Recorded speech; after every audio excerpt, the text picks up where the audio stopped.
Condos versus townhomes versus single family homes. Which one is right for you?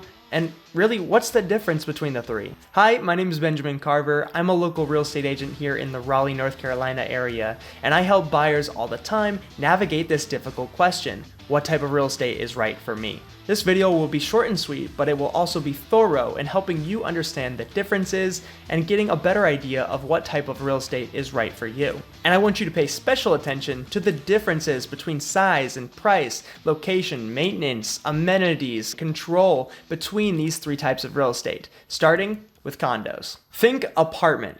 Except in this case, you actually own it. It being anything within those walls of your unit. So you don't own the airspace and you don't own the land. Just like an apartment, these are typically 1 or 2 bedrooms with a bath. There are some outliers that are 3 or 4 bedrooms, but those are quite rare. Everything exterior, whether that's the roof or the parking lot or the amenities, those are all common owned by all the tenants of this condominium. And because of that, there's going to be an HOA, and these HOAs are typically $300 to $500 a month, depending on your location. And because these HOAs are charged with so much upkeep and maintenance, these tend to be pretty restrictive. So if you're looking for a place to use as a rental, or maybe you want to rent out rooms to offset your mortgage, this is probably not the option you should go with because you'll typically run into a lot of problems with the HOA management. What's nice about condominiums is, just like apartments, they're usually in the best locations. So in Raleigh, they may be very close to downtown or very close to the university or Research Triangle Park where people commute in to work.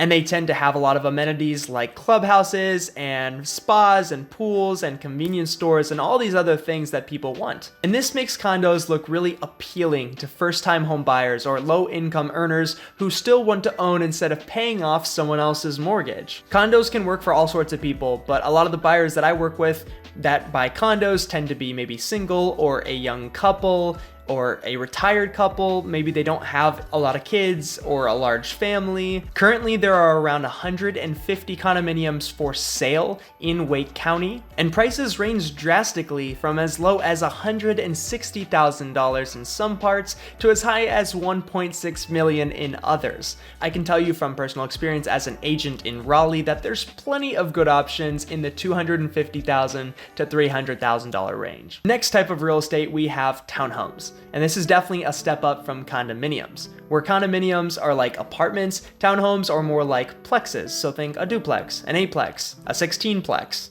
Typically, these are going to be pretty narrow and tall, and you own everything from the ground to the airspace above. You do still have shared walls with your neighbors, so it's not completely detached like the next type of real estate we're going to discuss. But these tend to be a lot larger. They don't feel like an apartment. Once you're on the inside, they really do feel like a home, and that's something that a lot of buyers like. Another thing that separates townhomes from condos is that you can often get a single or double car garage. You also have a regular front door that you would walk up to just like any other house, and then you're inside your home. And what you'll typically see is that these are 2 levels, some are 3 levels. Now, the reason that these aren't officially called plexes is because each unit is individually owned. Whereas a duplex, for example, you could sell half of that duplex and live in the other. It could be right next to a single family house if zoning allows. Meanwhile, townhomes, typically, you'll have several plexes next to each other in rows in a subdivision, all managed by one HOA. Now, this HOA might be just as restrictive as the one we just talked about in the condominium. Oftentimes, it'll be less restrictive, but you'll still see a fee as low as $100 and as high as $300 to $400 for your average townhome in Raleigh. We talked about how condos weren't great if you were looking for a rental, unless you're in maybe a vacation market where it's very normal. Well, here in Raleigh, townhomes kind of have that same issue, but you tend to see more townhomes allowing rentals. It's important to have a good agent who understands how this works and can get into the documents, do some deep diving, and help you get answers long before you make an offer. When you look over the restrictive covenants and the HOA documents with your agent, what you should find is something that says we do allow rentals or we don't. And typically, they allow rentals that are 6-month leases and beyond, and you must provide proof of those leases to the HOA. It is still very rare for townhomes to allow short-term rentals at all, and that's something that you definitely need to be aware of. and they reserve the right to tell you to stop renting if you become a nuisance. Almost every contract is going to have a vague clause that says we reserve the right to take action if you are a nuisance to others in the community. So if you're okay with giving up a little of that control, but you want an affordable home that feels like a home, it's large, it's got a nice layout, it's got a nice community with amenities, lower HOA fee, then a townhome might be right for you. Now, despite the lower HOA, townhomes still tend to have pretty good amenities. Often they'll be near a park or a lake, still great areas of Raleigh, and you'll have a pool house or a gym. Not all of them do. Some have lower HOA fees and they don't offer as many amenities, and that's just something that you'll have to play around with. In Raleigh, you'll see townhomes as low as $200,000 and as high as $1.6 million. Very similar to condos, but your average price point is around $400K. The good news is there's a lot of new construction townhomes going on in Raleigh and the outskirts of Raleigh right now. I've seen plenty of 3-story townhomes that you can get into for around $350K brand new. And unlike condos, there's actually 6 times as many townhomes available in terms of inventory right now in Raleigh, at around 600 townhomes listed for sale. So you actually have a lot more options to choose from. And notice how these townhomes aren't listed too much higher than the condos. Often when I sit down with buyers and do a side-by-side comparison, apples to apples, and factor in the lower HOA, we find that the monthly payment really isn't that different, and it just makes a lot more sense to go with the townhome. To make it even better, townhomes tend to appreciate at a much faster rate than condominiums historically. So if you're looking for a little more space, or you want something that you can rent out rooms in but has a little bit more of that affordability, then townhomes might definitely be an option for you here in Raleigh. And now we are left with single-family detached housing. This is what most people are familiar with and what they think of when they hear the term real estate.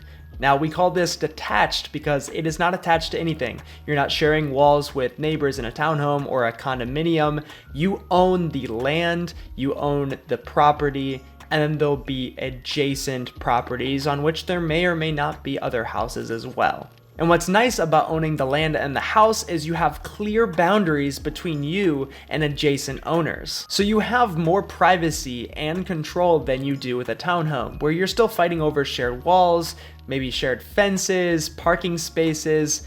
When you own your home, you own all of it, and you don't have to share it with anyone. And the beauty about detached single-family homes is that you can choose to buy a home that doesn't have an HOA, in which case you'll have complete control over whether you do rentals, or whether you put an RV on the side of your property, or park 4 cars, or build a shed in the back. All you'll have to answer to then is local zoning ordinance and code. If you do buy into a community with an HOA, you could still buy into one that has a very low fee and is not very overbearing, and you definitely will have a lower monthly payment when you filter out that $100, $200 a month of HOA that you were gonna have to pay with a townhome. And I didn't even get into this earlier, but HOA fees can go up over time.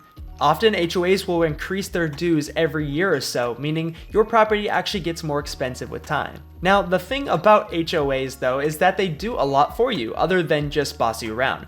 They provide upkeep. They make sure that the houses, your neighbors, aren't going to crap and causing the community to look bad and hurting the resale value of your property. They also cover the maintenance and upkeep of your property. So in a townhome or a condominium, they're gonna fork over the money if the roof goes bad, which by the way costs like $10,000 or $15,000.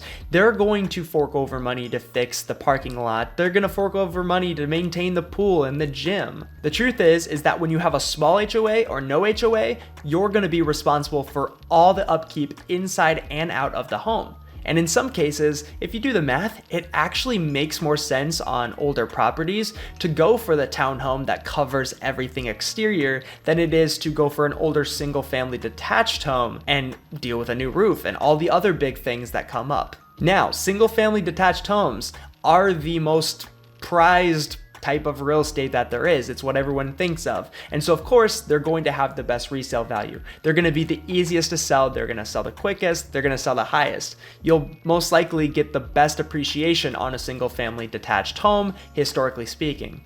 In Raleigh, North Carolina, the average single family home is $475,000. And there are currently 2,300 homes available for sale in Wake County. That's actually a really good inventory level and very close to where we were at the beginning of 2020. And it just goes to show that we're no longer in that crazy heated seller's market. And if you're a buyer looking to buy your first or next home here in the Raleigh area, then you actually have a little more control and negotiating power going into this than you would have a year or two ago. So who's buying a single family home in Raleigh, North Carolina? After all, they are more expensive than townhomes and condos.